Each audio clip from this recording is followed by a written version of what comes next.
নানা আয়োজনে বগুড়ায় পালিত হলো নবান্ন উৎসব। হাজার বছরের ঐতিহ্যের সাথে শিশু ও তরুণ প্রজন্মে পরিচিত করার জন্যই প্রতি বছর এই আয়োজন করে থাকে আমরা কজন শিল্পী গোষ্ঠী সংগঠনটি। পুরাতন শিল্পকলা একাডেমি থেকে সেই সংবাদ জানাচ্ছেন আমাদের উত্তরাঞ্চল ব্যুরো প্রধান চপল সাহা। আপনারা দেখতে পাচ্ছেন যে বাংলার ঐতিহ্যকে ধারণ করে নবান্ন উৎসব পালন করা হচ্ছে বগুড়ার পুরাতন শিল্পকলা একাডেমি মঞ্চে। আয়োজনে আছে আমরা কজন শিল্পী গোষ্ঠী।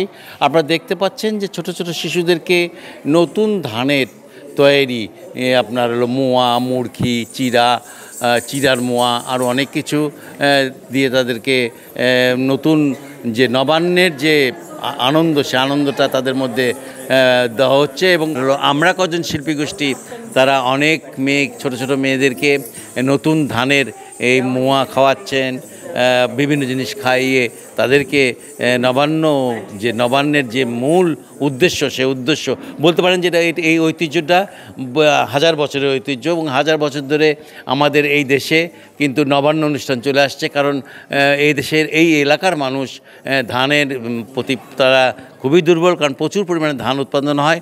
এই ধান উৎপাদনের পাশাপাশি দেখা যায় যে এই এলাকার মানুষ প্রতি বছরই ঠিক এই পয়লা অগ্রহায়ণ কিন্তু নবান্ন উৎসব পালন করে। এবং আমরা যেটা দেখতে পাচ্ছি এই নবান্ন অনুষ্ঠানে এদের মধ্যে যে আনন্দ, যে উৎফুল্লতা, যে বরণ করার চিন্তাভাবনা, এটা মানে বাঙালি ঐতিহ্যকে ধারণ করার একটা বিশাল চিন্তাভাবনা থেকেই এই অনুষ্ঠান প্রতি বছর হয়।